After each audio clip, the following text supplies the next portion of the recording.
Myself Ayush Kumar, roll number 2002113, branch electrical, submitted to Professor Ravindra Bharadwaj sir.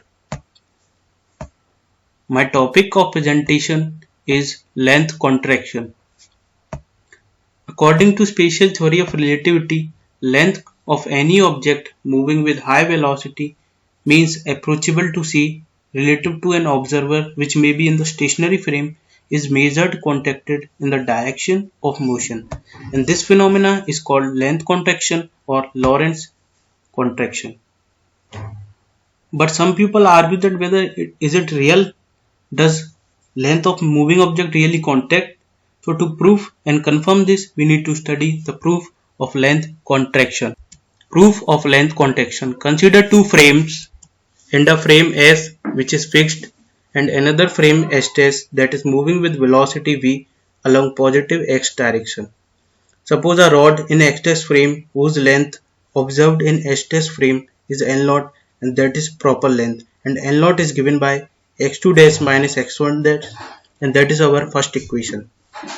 And the length observed from fixed frame while rod is moving is given by L, and L is x2 minus x1, that is our second equation.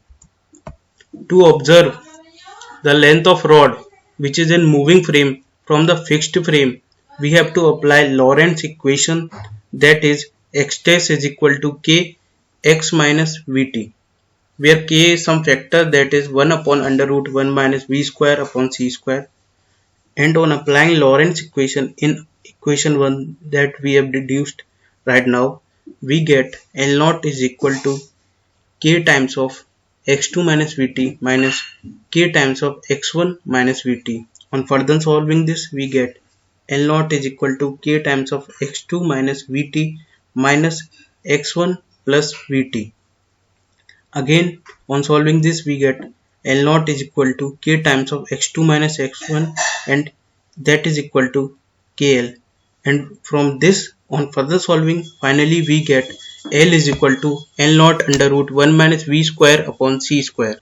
Now we have deduced the formula in which under root 1 minus v square upon c square is smaller than 1, and therefore L is greater than L0, and this will always be true because always be under root 1 minus v square upon c square gonna be smaller than 1.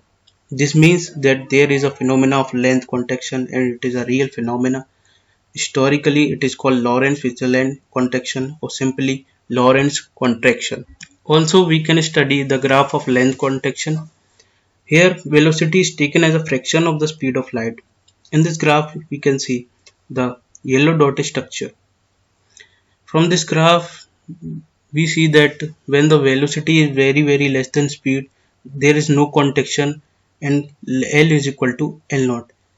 And when the speed of the object goes on increasing, approaching towards C, there is a phenomenon of length contraction that is given by L is equal to L0 under root 1 minus v square upon c square. To clearly understand this, we can summarize this graph in three cases that are as follow. Case 1. When the velocity of object is very less than speed of light, then there is no contraction and the length of object will approximately equal to L0, that is proper length. There will be no contraction.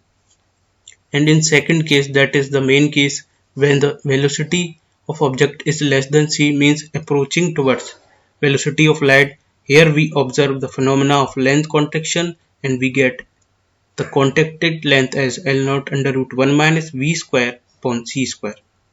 And there comes a third case when the velocity becomes equal to the speed of light. In this case, length will be contracted so much, therefore we cannot see the object. When the object will be moving, there will be so much contraction, we will not be able to see the object. It becomes invisible. Till now, we have studied length contraction properly.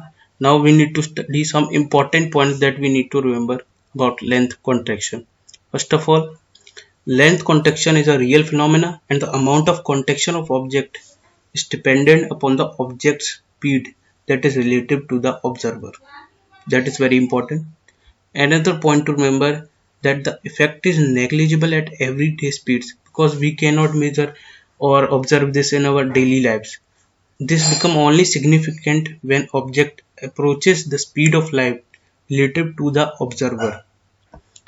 And third one, and the very important one, is that length contraction is only in the direction in which the body is traveling, but there is no change in other directions perpendicular to the motion of object.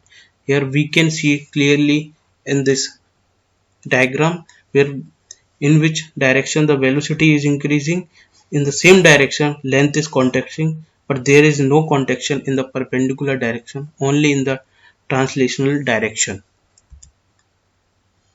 Now we have to study the application of length contraction, that is muon mystery. Basically, muon particles are formed when cosmic rays collide with the molecules in the Earth atmosphere. Muons have speed of about 0.998 times of the velocity of light, and the average lifetime of them is 2.3 microseconds. According to this, if we want to measure the distance traveled by them is V into T naught, that comes out to be 0.66 kilometer. But in real life it is found that they travel a distance very much than 0.66 kilometer. They approximately travel 10.24 kilometer. This is measured and observed by the detectors on the earth surface. So there is some problem with this. How can they travel more than that? So to understand this,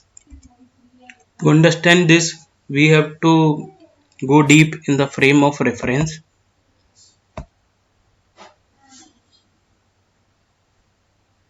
So if we see from the frame of muons, the distance it travels is shortened by virtue of its motion, and the lifetime of muon extended from the point of view of stationary observer.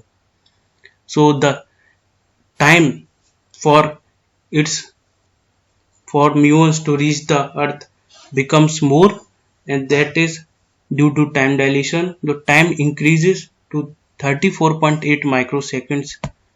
So in frame of reference of a stationary observer, muon travels 10.4 km due to time dilation, but in muons from of reference they travel 0.66 km due to length contraction. So this is the application of length contraction in real life. Thank you.